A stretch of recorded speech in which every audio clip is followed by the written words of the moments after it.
Hello students, we have learned the first unit of 7th standard and also the second road safety. Today we will learn your supplementary readings first lesson, the hare and the frog. The hare and the frog. From your childhood you have read the story of the rabbit and the tortoise. Like the same way, they have given you a short story about the hare and the frog. The hare and the frog. So what do you mean by hare? Hare means rabbit. Hare means rabbit. And frog, you know. Frog lives on the land also, and it can live in the water also. Frog, you have seen the frog. So this is a frog. So it is a story between the hare and the frog. Let's start reading the lesson first, and at the same time I will explain it. First paragraph.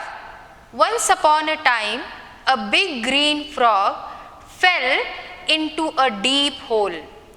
It tried to jump out but could not reach the top. It stopped trying and began to shout for help. So what is the first sentence? Once upon a time, एकेकाळी a big green frog fell म्हणजे काय? पडला. Fell into, when something is going from outside to inside, that time you should use the preposition into a deep hole. Deep म्हणजे खोल, hole म्हणजे खड्डा. A big green frog fell into a deep hole. एक मोठा बेडूक खोल अशा खड्ड्यामध्ये पडला एकेकाळी. It tried to jump out. तो वरती बाहेर पडण्यासाठी उड्या मारू लागला. It tried to jump out. त्याने प्रयत्न केले. Tried. It tried to jump out but could not reach the top. Reach म्हणजे पोहोचणे. But it could not reach the top. तो त्या खड्ड्याच्या वरच्या भागाकडे किंवा त्याच्या बाहेर तो पोहोचू शकला नाही. It could not reach the top. It stopped trying. त्याने प्रयत्न करायचे थांबवले. It stopped trying and began to shout for help. It began to shout. Began is a past tense of begin. Began. त्याने सुरुवात केली. To begin म्हणजे सुरुवात करणे. Began म्हणजे सुरुवात केली. It stopped trying and began to shout for help. त्याने मदतीसाठी ओरडायला सुरुवात केली. It began to shout for help. So this is the first paragraph. So what we have learned in the first paragraph? Once upon a time, a big green frog fell into a deep hole. It tried to jump out but could not reach the top. So it stopped trying and began to shout for a help. He started shouting, help, somebody help me to get out of this hole. So he started shouting. A hare was playing in the tall grass nearby. There one hare was playing. एक ससा तिथं जवळपास खेळत होता. Into a tall grass. एका मोठ्या लांब अशा गवतामध्ये तो खेळत होता. In a tall grass nearby. He heard the cry. Cry means here sound. He heard the sound of the frog. त्यानं बेडकाचं ते ओरडणं ऐकलं. He heard. त्याने ऐकले. He heard the cry and went near to the deep hole. आणि तो त्या खोल खड्ड्याच्या जवळ गेला. Went near the deep hole. That time frog said something. What did he say? I can't get out of this hole. मी या खड्ड्याच्या बाहेर येऊ शकत नाहीये. I can't get out of this hole. Croaked the frog. Croak. So what do you mean by croak? To croak means a harsh sound of a frog. The cry of a frog. जो बेडकाचा कर्कश आवाज असतोय त्याला crook असं म्हणतात. त्याला काय म्हणतात? Crook. I can't get out of this hole. मी या खड्ड्याच्या बाहेर पडू शकत नाही असं कर्कश आवाजात तो बेडूक म्हणाला. I can't jump. Very high, can't, cannot. I cannot jump very high. Can म्हणजे शकतो, कॅनॉट किंवा कांट म्हणजे शकत नाही. I can't jump very high. मी खूप उंच उडी किंवा खूप उंच उडी मी घेऊ शकत नाही या खड्ड्यातून, असं तो म्हणाला. That time hare said, wait a minute. Wait a minute means wait for a minute. एक मिनिट थांब. Said the hare, I know where the ladder is. where the ladder is. ladder म्हणजे शिडी. लॅडर म्हणजे काय? शिडी. I know मला माहीत आहे. KNOW नो म्हणजे माहीत असणे. समजलं की नाही? हां, I know where the ladder is. कुठे शिडी आहे हे मला माहीत आहे. Where the ladder is I will go. Now they have given you one short form. Here I.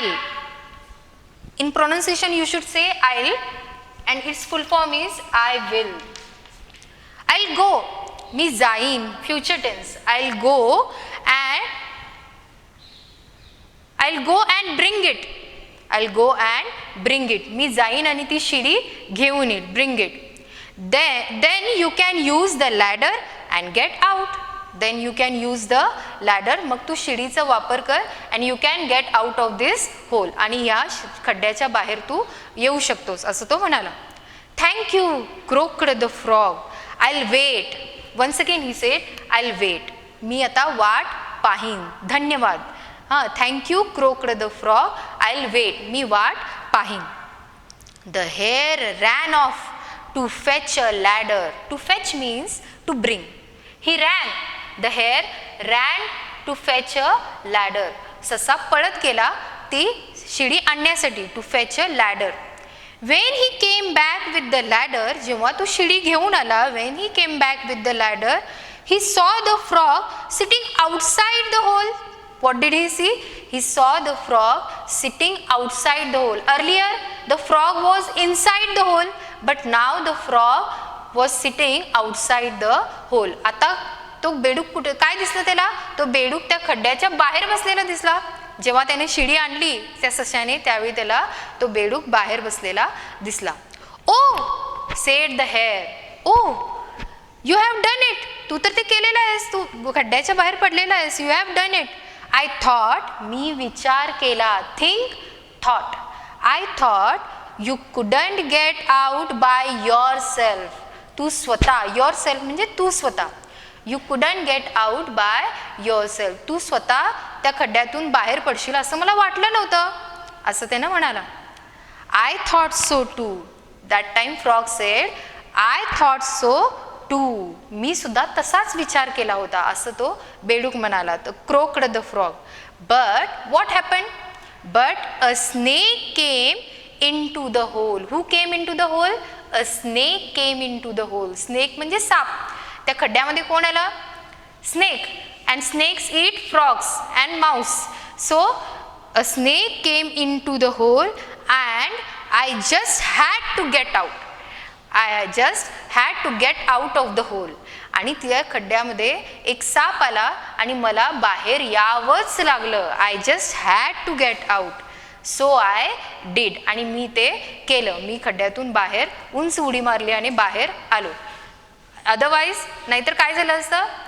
सापाने मला खाऊन टाकलं असं, असं बेडकाचं म्हणणं होतं. त्यामुळे मला खड्ड्यातून बाहेर पडावंच लागलं.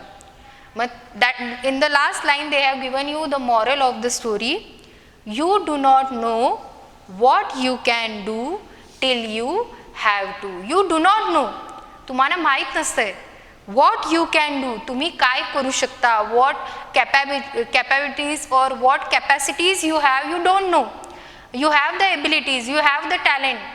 All of us have any talent or any ability to do something. You do not know that till you have to. जोपर्यंत तुम्हाला ते करायचंच आहे, until you make a decision that I'll do it, मी हे करेनच असं जोपर्यंत तुम्ही निर्णय घेत नाही किंवा जोपर्यंत तुम्ही ठरवत नाही, तोपर्यंत तुमच्या हातून ते काम होत नाही, असं त्याचं तात्पर्य आहे. म्हणून त्यांनी काय म्हटलेलं आहे? You do not know what you can do till, पर्यंत. टिल म्हणजे काय? पर्यंत. टिल यू हॅव टू, मला हे करायचंच आहे असं जेव्हा जोपर्यंत तुम्ही ठरवत नाही तोपर्यंत तुमच्या हातून ते काम होत नाही, असा ह्याचा या धड्याचं तात्पर्य आहे.